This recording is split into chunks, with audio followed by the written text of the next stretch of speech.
Okay प्रेझेंटेशनमध्ये आपलं हार्दिक स्वागत आहे. ओके ग्रुप या यूट्यूबच्या चॅनलच्या माध्यमातून मी तुम्हाला इलेक्ट्रिकल हा विषय शिकवत आहे. माझं नाव अमीर अवधूत कदम. तर आजचा विषय आहे थिअरी. या थिअरी विषयातून मी तुम्हाला जॉईंट्स अँड सॉल्डरिंग या विषयावर माहिती देणार आहे. तर तुम्ही व्यवस्थित ऐकाल. जॉईंट कशाला म्हणतात? विद्युत दृष्ट्या दोन तारा एकत्रित जोडणे, बांधणे अथवा गुंफणे यास जॉईंट असे म्हणतात. म्हणजेच दोन तारा आहेत, त्या दोन तारा तुम्हाला एकत्र बांधायच्यात, गुंफायच्यात किंवा जोडायच्यात. त्याला तुम्ही जॉईंट असं म्हणणार आहात. हा तुमच्यासाठी ठेवलेला एक केबलचा जॉईंट आहे इथे. हा केबलचा जॉईंट तुम्हाला इथे दिसत आहे. या केबलच्या जॉईंटमध्ये पहिली स्टेप ही आहे, नंतर जे कव्हर लावला आणि त्याच्यावरती त्या कव्हरला पॅक केलेला आहे. तर अशा पद्धतीने केबल जॉईंटिंग केली जाते. आपण वायर आणि केबलला जॉईंट मारण्याचे प्रसंग आपल्याकडे नेहमी येत राहतात. आता आपण जॉईंटची माहिती घेऊया.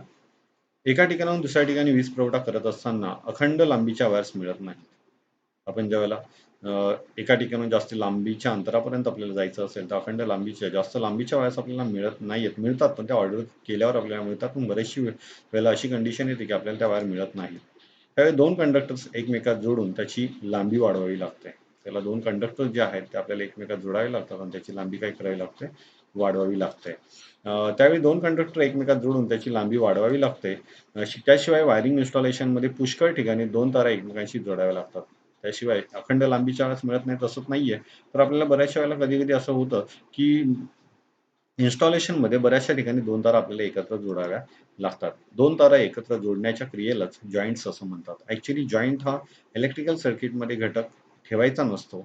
पण आपल्याला काही ठिकाणी तो जॉइंट ठेवण्याचा प्रसंग येतो. म्हणजे आपल्याला जॉइंट मारायचा असेल, तर जॉइंट कशा पद्धतीने बनवावा हे या व्हिडिओमध्ये मी तुम्हाला सांगणार आहे. तर आता आपण बघूया जॉइंटचे प्रकार कोणते आहेत, की कोणत्या पद्धतीने जॉइंट्स बनवले जातात. प्रत्येक जॉइंटचा वेगवेगळ्या प्रकाराचा उद्देश वेगवेगळा आहे. निरनिराळ्या ठिकाणी ते जॉइंट्स आपल्याला वापरलेले बघायला भेटणार आहेत. पहिला जॉइंट आहे रॅक्टेल जॉइंट, दुसरा जॉइंट आहे स्ट्रेट जॉइंट, त्याच्यानंतर आहे टी जॉइंट, त्याच्यानंतर ब्रिटानिया स्ट्रेट जॉइंट, त्याच्यानंतर ब्रिटानिया टी जॉइंट आणि सगळ्यात शेवटी आहे वेस्टर्न युनियन जॉइंट. या 6 जॉइंटची मी तुम्हाला आता माहिती देणार आहे. तर त्यातला पहिला जॉइंट आपण बघतोय ज्याचं नाव आहे रॅक्टेल जॉइंट. बघा हा फोटो तुम्हाला इकडे स्क्रीनवरती बघायला भेटतोय. हा आहे रॅक्टेल जॉइंट. हा कशा पद्धतीने काम करतो? यास पिकटेल जॉइंट असं सुद्धा म्हटलं जातं बऱ्याचशा वेळेला.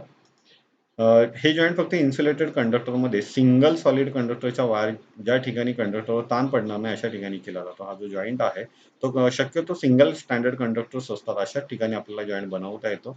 त्याला आपण रॅक्टेल जॉइंट किंवा पिकटेल जॉइंट असं सुद्धा म्हणतो. या जॉइंटची यांत्रिक शक्ती कमी असते व टेन्साईल स्ट्रेंथ जी आहे ती खूप कमी असते, म्हणून या जॉइंटचा उपयोग काही ठिकाणीच केला जातो. तर आपल्याला शक्यतो स्विच बोर्डमध्ये वायर लूपिंग करण्यासाठी जॉइंटचा उपयोग करायचा. म्हणजे जे स्विच बोर्ड असतात त्याच्यामध्ये आपल्याला थोडक्यात जर वायर लूप करायची असेल, तर आपल्याला हा जॉइंटचा वापर करायचा. हा एकदम साध्या स्वरूपाचा जॉइंट आहे. आपल्याला दोन तारा एकत्रित घेऊन फक्त त्यांना पीळ द्यायचा आहे. अशा पद्धतीने शेवटचं टोक त्याचं दुमडायचं आहे. तर अशा पद्धतीचा जो जॉइंट आहे, तो एकदम थोडक्यातला जॉइंट म्हणजे ज्याचं नाव आहे रॅक्टेल जॉइंट. आता तुम्हाला दुसऱ्या जॉइंटची माहिती देतोय, ज्याचं नाव आहे स्ट्रेट जॉइंट, ज्याला मॅरिड जॉइंट असं सुद्धा म्हटलं जातं. हा जॉइंट फक्त स्ट्रेटेड कंडक्टर्समध्ये वायरची लांबी वाढवण्यासाठी केला जातो. म्हणजे हा जॉइंटला इलेक्ट्रिकल सर्किटमध्ये खूप महत्त्व आहे. कारण हा जॉइंट जर तुम्ही बनवाल तर इलेक्ट्रिक सिटीमधल्या वायर्स किंवा केबलची लांबी तुम्हाला वाढवता येणार आहे. एकंदरीत कधी जर एखाद्या वेळेला वीज पुरवठा खंडित झाला आणि केबल किंवा वायरमध्ये खराब झालेली आहे, तर त्या वायरची लांबी वाढवण्यासाठी तुम्हाला या वायरचा उपयोग करायचा आहे, ज्याचं नाव आहे स्ट्रेट जॉइंट. तर स्ट्रेट जॉइंटचा फोटो बघूया आपण. बघा स्ट्रेट जॉइंटचा एक फोटो तुमच्यासमोर ठेवलेला आहे. त्याच्या स्टेप बाय स्टेप ठेवलेला आहे. प्रथम वायरवरचं इन्सुलेशन काढलेलं आहे. त्या इन्सुलेशनमधल्या कंडक्टर्सला वेगवेगळ्या पद्धतीने गुरफटलेले आहेत. वेगळ्या एकाच लेव्हलमध्ये सगळ्या कंडक्टरची साईज एकसारखी ठेवून त्यांना गुरफटलेले दिसतात. नंतर ते कंडक्टर एकमेकांमध्ये मर्ज केलेले आहेत आणि नंतर सगळ्यात शेवटी त्यांचा एक जॉइंट तयार केला. तो जॉइंट बघा दिसायला कशा पद्धतीने दिसतो. तर अशा पद्धतीने तुम्हाला जॉइंट बनवायचा आहे. ही एक स्टँडर्ड सिस्टमने जॉइंट बनवण्याची पद्धत आहे.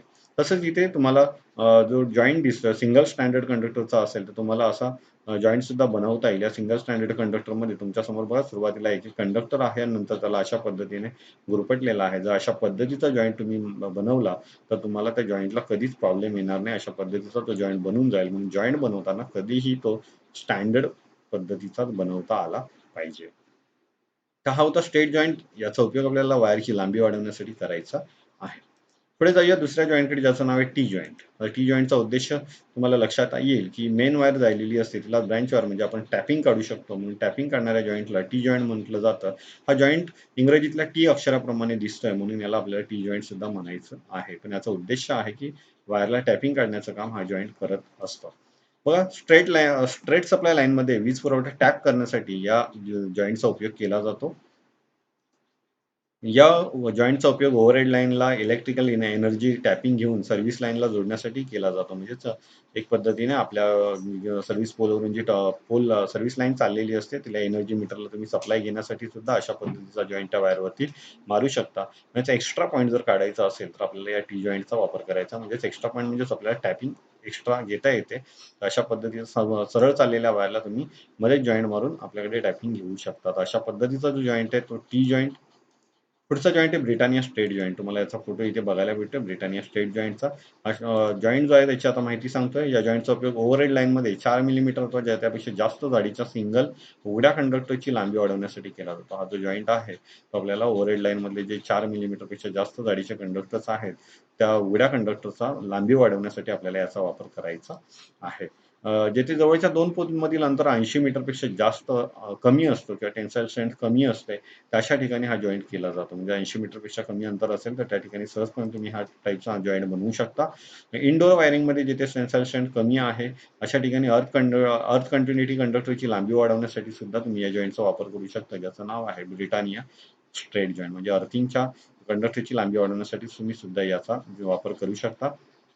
या जॉईंटला सॉल्डरिंग करणे आवश्यक असते आणि अन्यथा वातावरणातील तापमान आणि हवेच्या धक्क्याने जॉईंट ढिला होण्याची शक्यता असते. आता जॉईंट बनवण्याची पद्धत मी तुम्हाला सांगतोय, नंतर या वाक्याचा अर्थ सांगतो. बघा, जॉईंट बनवताना काय केलेलं आहे तर सर्वप्रथम 2 कंडक्टर घेतलेले, नंतर त्याला बाइंडिंग तारेच्या साहाय्याने किंवा जो कंडक्टरची तार आहे त्याच कंडक्टरच्या साहाय्याने गुरफटलेला आहे.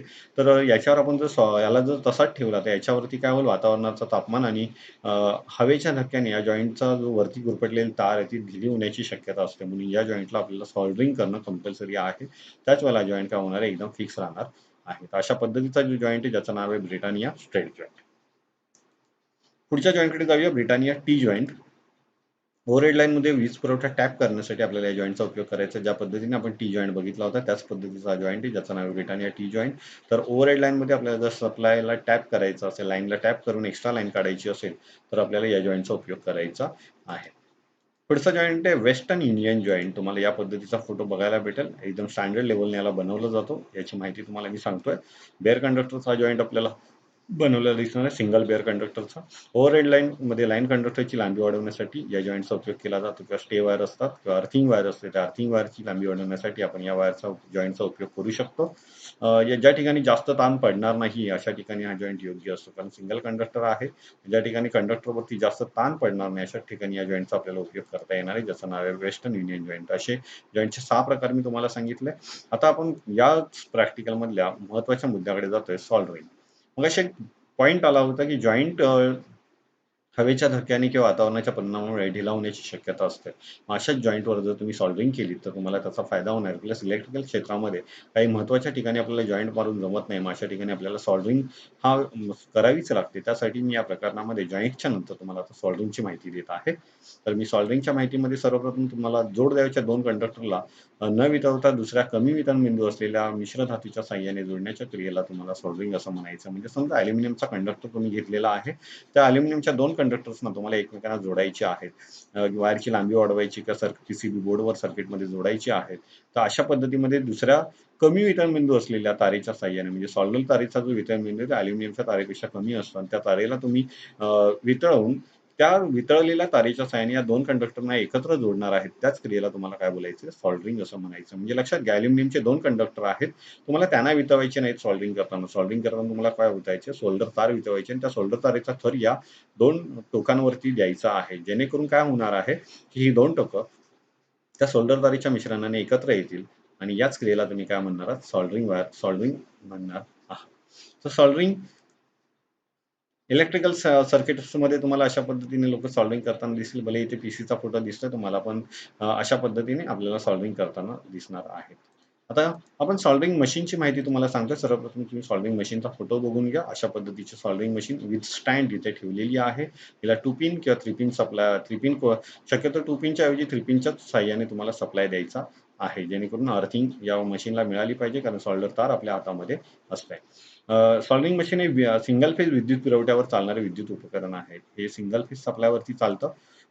सॉल्डरिंग मशीन 230 व्होल्ट विद्युत पुरवठ्यावर चालतं. म्हणजे सिंगल फेजच्या जोडल्याला 230 व्होल्टेज, म्हणजे फेज न्यूट्रलच्या जोडीला फेज न्यूट्रलचा 230 व्होल्टेज याला आपण चालू करण्यासाठी देत असतो. सॉल्डरिंग मशीनमध्ये हिटिंग एलिमेंट म्हणून नायक्रॉम कंडक्टरची कॉईल वापरतात. या मशीनमध्ये या भागावर जो हिटिंग एलिमेंट वापरलेला आहे तो नायक्रॉम धातूपासून बनवलेला असतो.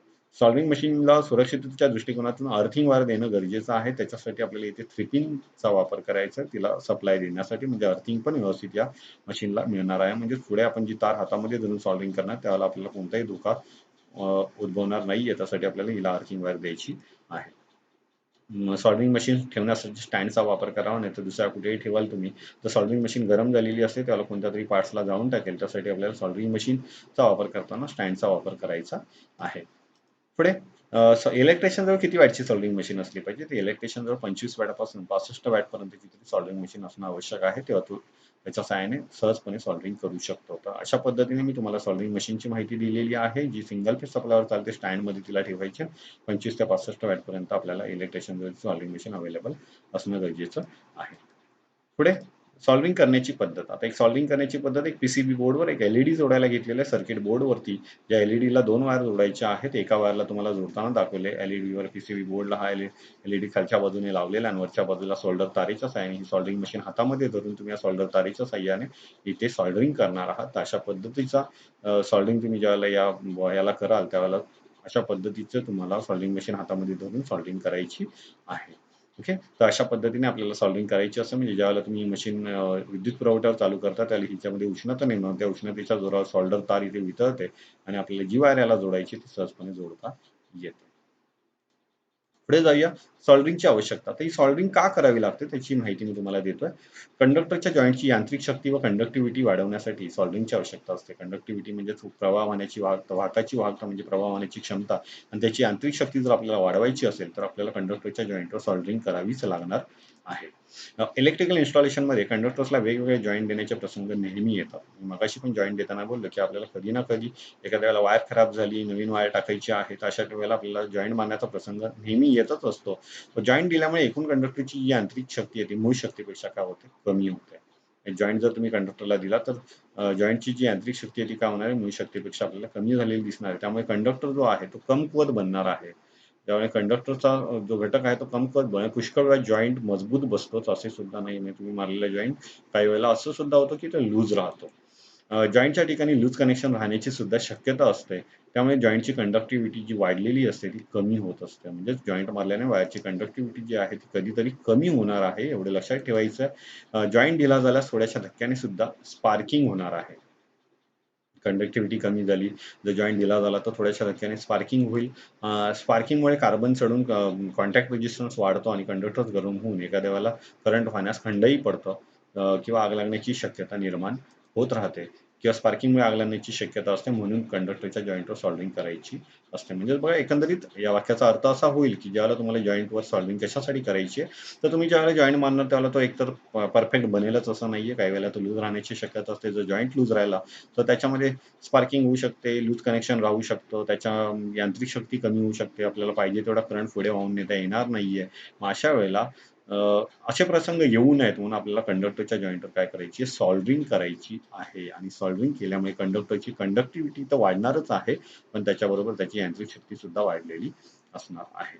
तर अशा पद्धतीची सॉल्डरिंगची आवश्यकता होती. आता पुढे जाऊया. सॉल्डर तार. अशा पद्धतीची सॉल्डर तार तुम्हाला बघायला भेटणार आहे. सॉल्डर करण्यासाठी जो मिश्र धातू वापरला जातो त्याच मिश्र धातूला तुम्हाला काय म्हणायचं? सॉल्डर तार असं म्हणायचं आहे. विद्युत क्षेत्रात सॉल्डर म्हणून लेड आणि टीन यांचा मिश्र धातू वापरला जातो. म्हणजे लेड आणि टीन यांच्या मिश्रणापासून ही सॉल्डर तार तयार केलेली असते. त्यामध्ये टीनचं प्रमाण 60% असते, तर लेडचं प्रमाण 40% असं. अशा मिश्रणापासून तुम्हाला ही सॉल्डर तार तयार केलेली भेटणार आहे. याचा वितरण बिंदू 185 अंश सेल्सिअस आहे. ही जी सोल्डर तार आहे ती तुम्हाला 185 अंश सेल्सिअस ची बघायला 185 अंश सेल्सिअस वितळताना दिसणार आहे. ते म्हणजेच विचार करा, सोल्डरिंग मशीन ज्यावेळेला गरम होत असेल त्यावेळेला 185 अंश सेल्सिअस तापमानपेक्षा जास्त तापमान तिच्यामध्ये निर्माण होणार आहे. आता पुढे सोल्डरमध्ये खालील गुणधर्म असणे आवश्यक असते. म्हणजे जी सोल्डर तार आहे तिच्यामध्ये कोणते गुणधर्म पाहिजेत. जसे कंडक्टरचे गुणधर्म बघितले होते तसे सोल्डर तारेमध्ये कोणते गुणधर्म आवश्यक पाहिजे ते बघूया. जे दोन धातू एकमेकात जोडायचे आहेत त्या धातूच्या वितरणबिंदूपेक्षा सोल्डरचा वितरणबिंदू कसा पाहिजे, कमी असला पाहिजे. म्हणजे ज्या दोन कंडक्टर्सना तुम्हाला एकत्र जोडायचे त्यापेक्षा सोल्डर तारेचा वितरणबिंदू कसा असला पाहिजे, कमी असला पाहिजे. म्हणजेच आपल्याला सहजपणे त्या जॉईंटवरती सोल्डरिंग किंवा त्या दोन तारांवरती आपल्याला सोल्डरिंग मारता येणार आहे. सॉल्डरिंग मेटल हे सर्व ठिकाणी सारखे पसरले पाहिजे. ज्यावेळेला तुम्ही सोल्डर मारणार आहात कंडक्टरवरती त्यावेळेला ते सर्व ठिकाणी सारखं पसरेल याची तुम्हाला काळजी घ्यायची आहे. पुढे सोल्डर वितळल्यावर फार ऑक्साईड होणारी नसला पाहिजे. म्हणजे सोल्डरिंग तार अशा प्रकारची असली पाहिजे की सोल्डर तार ज्यावेळेला वितळेल त्यावेळेला ती ऑक्साईड धरणारा नसला पाहिजे. ऑक्साईड म्हणजे राख तिची नाही झाली पाहिजे, नाहीतर सोल्डरिंगमध्ये आपल्याला काळे डाग बघायला भेटतात. सोल्डर हा विजेचा चांगला कंडक्टर असला पाहिजे. लेड आणि टिन पासून बनवलेला सोल्डर तार आहे तो एक विजेचा चांगला कंडक्टरच आहे. म्हणून ते सांगितले की सोल्डर हा विजेचा उत्तम कंडक्टर असला पाहिजे. गंज प्रतिबंधक असला पाहिजे. म्हणजे त्याला गंज लागणारा असला पाहिजे. गंज लागणारा नसला पाहिजे. अशा पद्धतीने बघितलं. आता सोल्डरचे प्रकार बघूया आपण. सोल्डरच्या प्रकारांमध्ये आपल्याला काय माहिती मिळते. सोल्डरचे बरेचसे प्रकार आहेत. एक टिनमस सोल्डर, यामध्ये 50% लेड आणि 50% मिश्रण असं बघायला भेटेल. त्याच्यानंतर याचा वितरणबिंदू 200 अंश सेल्सिअस असतो. त्याच्यानंतर याचा उपयोग फाईल सोल्डरिंगसाठी केला जातो. पुढचा सोल्डर आहे इलेक्ट्रिशियन सोल्डर, जो आपल्याला खूप उपयोगी आहे. तर इलेक्ट्रिशियन ही लेडीज बघा सोल्डरिंग करण्यासाठी बसलेली आहे. अशा पद्धतीने सोल्डरिंग करते. यामध्ये टीनचं प्रमाण 60% आणि लेडचं प्रमाण आपल्याला 40% बघायला भेटणार आहे. त्याचा वितरणबिंदू आपल्याला 185 सेल्सिअस भेटणार. म्हणजे इलेक्ट्रिशियन सोल्डरची तार ती 185 अंश सेल्सिअसला वितळणार आहे. याचा उपयोग कुठे करायचा तर टिनिंगसाठी व वायरच्या जॉईंटसाठी, इलेक्ट्रॉनिक्स उपकरणांमध्ये व मोटार वाइंडिंगमध्ये आपल्याला याचा उपयोग करताना भेटणार नाही. तुम्ही सोल्डरिंग कुठे कुठे करता ते बघा. सॉल्डरिंग तुम्ही कुठे करणार आहात तर टिनिंगसाठी करणार आहात, वायरच्या जॉईंट्सला सॉल्डरिंग करणार आहात, इलेक्ट्रॉनिक्स उपकरणांमध्ये तुम्हाला सॉल्डरिंग करताना दिसेल. आणि ज्यावेळेला मोटरला टर्मिनल बॉक्समधली वायर जोडायची असते मोटर वाइंडिंगला त्यावेळेला सुद्धा तिथे तुम्हाला सॉल्डरिंग मारावी लागते. तर अशा पद्धतीने तुम्हाला इलेक्ट्रिशियन सॉल्डरचा वापर करता येतो. पुढचा सॉल्डर प्लंबर सॉल्डर, जर हा फोटोमध्ये बघायला भेटतो. प्लंबर पाईपला सॉल्डरच्या साहाय्याने जोडता येतो. हा भले आपला प्रकार नाहीये पण आपण यामध्ये घेतलेला आहे. यामध्ये टीन 65% व लेड 35% व लेड 65% असे मिश्रण असते. याचा वितरणबिंदू 237 अंश सेल्सिअस आहे. याचा उपयोग उघड्या वाहकाचे बेअर कंडक्टरचे जॉईंट सॉल्डरिंगसाठी किंवा हेवी ड्युटी सॉल्डरिंगसाठी सुद्धा केला जातो. आणि नळ कारागिरीमध्ये सुद्धा याला खूप महत्त्व आहे. म्हणजेच बेअर कंडक्टरला जॉईंट्स मारायचे असतील तर सुद्धा आपण याचा वापर करू शकतो सॉल्डरिंग करताना. म्हणूनच हा मी टॉपिक इथे विशेष करून ठेवलेला आहे. म्हणजेच उघड्या वातावरणामध्ये जे आपले बेअर कंडक्टर्स असतात, विशेष करून ओव्हरहेड लाईनमध्ये किंवा अर्थिंगचे कंडक्टर्स असतात त्याला तुम्ही सॉल्डरिंग करू शकता या पद्धतीने. पुढचा घटक आहे रेजिन कोड सॉल्डर. इथे दिसतोय तुम्हाला. रेझिन कोड म्हणजे सॉल्डरिंगचा मेटलचा तंतुमय वायर होय. हा इलेक्ट्रिशियन सॉल्डर आहे परंतु यावर रेजिन फ्लक्स लावलेले असते. याचा उपयोग रेडिओ टीव्ही अशा इलेक्ट्रॉनिक्स उपकरणांमध्ये लहान लहान वायर जोडून सोल्डरिंग करण्यासाठी केला जातो. रेजिन कोड सॉल्डर आहे ती तुम्हाला इलेक्ट्रॉनिक्स उपकरणांमध्ये सॉल्डरिंग करण्यासाठी छोटे छोटे पॉईंट्स करण्यासाठी मारायची आहे. आता सॉल्डरिंग फ्लक्स आहे. सॉल्डरिंग फ्लक्स अशा पद्धतीचा तुम्हाला बघायला भेटेल. जशी आपण सॉल्डरिंग मशीनची माहिती बघितली, सॉल्डर तारेची माहिती बघितली, तर त्याच्या जोडीला लागणारा तिसरा घटक म्हणजे सॉल्डरिंग फ्लक्स. हे कशासाठी वापरायचं असतं ते आता सांगतोय. सॉल्डरिंग फ्लक्स एक चूर्ण, पावडर, द्रव किंवा घट्ट मेणासारखी पेस्ट असते. तुम्हाला इथे बघायला भेटतंयच. शक्यतो पेस्टच्या स्वरूपात ते जास्त प्रमाणात बघायला भेटतं. सॉल्डरिंग करण्यापूर्वी त्या पृष्ठभागावरील धूळ, राख, घाण यासारखे जे पदार्थ आहेत काढून टाकण्यासाठी जो पदार्थ वापरला जातो त्यालाच काय म्हणायचं, सॉल्डरिंग फ्लक्स म्हणतात. म्हणजेच कंडक्टरवर तुम्ही सॉल्डरिंग करण्याअगोदर त्याला फ्लक्स लावलात तर काय होईल आणि त्याला सॉल्डरिंग मशीनच्या साहाय्याने गरम करून त्याला पूर्णपणे कंडक्टरवर घासलं तर त्याच्यावरचा धूळ, राख, घाण, माती वगैरे जे पदार्थ असतील ते सहजपणे बाहेर निघून जातील. सॉल्डरिंग करायच्या कंडक्टरचा पृष्ठभाग थोडासा गरम करावा लागतो. त्यावेळी कंडक्टरमधील उष्णतेमुळे व हवेतील ऑक्सिजनमुळे राखेसारखा पातळाचा जमाव होतो. त्यास भस्मीकरण किंवा ऑक्सिडेशन असं सुद्धा म्हणतात. भस्मीकरणामुळे सॉल्डरिंग बरोबर होत नाही. म्हणजे कंडक्टरवर सॉल्डर बरोबर चिकटत नाही. म्हणजे जर तुम्ही कंडक्टरवर सॉल्डरिंग प्लस न लावता सॉल्डरिंग करत असाल तर कंडक्टरची उष्णतामुळे आणि हवेतील ऑक्सिजनमुळे राखेसारखा पातळ थर तुम्हाला त्याच्यावरती बघायला भेटेल. आणि त्यास ऑक्सिडेशन असं म्हणणार आहात तुम्ही. त्या ऑक्सिडेशनमुळे कंडक्टरवर सॉल्डरिंग बरोबर चिकटणार नाहीये. म्हणून सॉल्डरिंग व्यवस्थित बसण्यासाठी आपल्याला काय करायचं, सॉल्व्हिंग फ्लक्स वापरायचं आहे. म्हणजे एकंदरीत ज्यावेळेला तुम्ही कधीही सॉल्व्हिंग फ्लक्सचा वापर कराल त्यावेळेला सॉल्व्हिंग करताना सॉल्व्हिंग फ्लक्स का वापरायचं? कारण तुम्ही सॉल्व्हिंग फ्लक्स न वापरता जर सॉल्व्हिंग कराल तर काय होणार आहे की कंडक्टरमधली जी उष्णता आहे त्या उष्णतेमुळे किंवा हवेतील ऑक्सिजनमुळे कंडक्टरवर ऑक्सिडेशनची क्रिया होणार आहे. मग ऑक्सिडेशनची क्रिया झाल्यामुळे तिथे काळा थर जमा होईल. मग तो ऑक्सिडेशनची क्रिया होऊ नये म्हणून तुम्हाला तिथे सॉल्व्हिंग फ्लक्स लावायचं आहे आणि सॉल्व्हिंग तुमची सहजपणे होणार आहे. तर अशासाठी सॉल्व्हिंग करताना इलेक्ट्रिकल क्षेत्रामध्ये सॉल्व्हिंग फ्लक्सचा लोक वापर करताना दिसतात. सॉल्व्हिंग फ्लक्सची आवश्यकता कशासाठी आहे ती बघा. खालील फायद्यासाठी फ्लक्स वापरणे आवश्यक असते. फायदे काय आहेत? ऑक्सिडेशनची क्रिया होऊ नये म्हणून. म्हणजेच ऑक्सिडेशन म्हणजे सांगितलं की हवेतील किंवा वातावरणातील उष्णतेमुळे त्याच्यावर काळे डाग येतात, तर त्यालाच आपण राखेसारखा पदार्थ म्हणजेच ऑक्सिडेशन म्हणतो आणि त्याने सॉल्व्हिंग व्यवस्थित चिकटत नाहीये म्हणून आपल्याला सॉल्व्हिंग फ्लक्स वापरायचा आहे. सर्व ठिकाणी सॉल्डर पसरण्यास मदत होते. म्हणजे फ्लक्स जर तुम्ही वापरलं तर सर्व ठिकाणी आपल्याला सॉल्डर एका व्यवस्थित मापामध्ये लावता येणार आहे. जॉईंटचे तापमान सगळीकडे सारखे ठेवण्यास सुद्धा मदत होते. जॉईंट लवकर थंड व्हावे म्हणून सुद्धा ते तुम्हाला वापरायचं आहे. हवेचे बुडबुडे राहू नयेत म्हणून सॉल्व्हिंग फ्लक्सची आवश्यकता असते. या सगळ्या कारणांसाठी तुम्हाला जॉईंट सॉल्व्हिंग करताना सॉल्व्हिंग फ्लक्सचा वापर करायचा आहे. आता सॉल्व्हिंग करताना काय काळजी घ्यायची आहे तुम्हाला ते काही मुद्दे आहेत. ते मी सांगतोय. सॉल्व्हिंग करताना भाग चांगल्या प्रकारे स्वच्छ करावा, परंतु घासून कॉपर कंडक्टरवरील जी टिनिंग आहे ती काढू नये. आणि ज्यावेळेला तुम्ही सॉल्व्हिंग करणार आहात त्यावेळेला ज्या कंडक्टरवर तुम्ही सॉल्व्हिंग करणार आहात त्याला व्यवस्थित चांगल्या प्रकारे स्वच्छ करा. जास्त त्याला चाकूच्या साहाय्याने घासू सुद्धा नका. नाहीतर त्याच्यावरची टिनिंग आहे कॉपर कंडक्टरवरची ती निघून जाऊ शकते. कंडक्टरवरील इन्सुलेशनला इजा पोहोचू नये म्हणून त्याच्या दोन्ही टोकाला ओल्या कपड्याची पट्टी बांधावी. ज्यावेळेला तुम्ही सॉल्व्हिंग करणार आहात त्यावेळेला कंडक्टरच्या इन्सुलेशनला इजा होऊ शकते, म्हणजे ते जळू शकतं. त्याच्यासाठी काय करायचं, दोन्ही टोकांवरती तुम्हाला काय करायची, ओल्या कपड्याची पट्टी बांधायची आहे. योग्य प्रकारच्या सॉल्व्हिंग फ्लक्सचा वापर करायचा. म्हणजे सॉल्व्हिंग फ्लक्स आहे ते ओरिजिनलच वापरायचं, डुप्लिकेट कंपन्यांचं सॉल्व्हिंग फ्लक्स वापरायचं नाहीये. इलेक्ट्रिकल सॉल्व्हिंग आयर्नपेक्षा वाजवीपेक्षा जास्त गरम करू नये. ज्यावेळेला इलेक्ट्रिकल सॉल्व्हिंग आयर्न्स आहेत ते जास्त गरम सुद्धा होऊन द्यायचे नाहीये. अडचणीच्या ठिकाणी सॉल्व्हिंग करण्यासाठी लांब टोकदार बीट असलेले सॉल्व्हिंग रॉड वापरावे लागते. जर तुम्ही कधी अडचणीच्या ठिकाणी जर सॉल्व्हिंग करत असाल, जर कधी प्रसंग येतो पॅनल्समध्ये वायरिंग असतात तिथे, तर अशा ठिकाणी जर तुम्ही लांब टोकदार असलेलं सॉल्व्हिंग आयर्न बीट वापरलं तर तुम्हाला नक्कीच चांगल्या पद्धतीने तिथे सॉल्व्हिंग करता येऊ शकते. सॉल्व्हिंग आयर्नच्या बीटावर टिनिंग करावी. ज्यावेळेला सॉल्व्हिंग आयर्नचे जे शेवटचं टोक असतं ज्याच्या साहाय्याने सॉल्व्हिंग केली जाते, सॉल्व्हिंग करून झाल्यावर व्यवस्थित कानाचं फाईलच्या साहाय्याने घासून घ्यायचं किंवा छोट्या पॉलिश पेपरच्या साहाय्याने सुद्धा ते स्मूथ पॉलिश पेपरच्या साहाय्याने घासून घ्यायचं. म्हणजे त्याच्यावरती सहजपणे टिनिंग राहील आणि सॉल्व्हिंग आपल्याला व्यवस्थितपणे करता येणार आहे.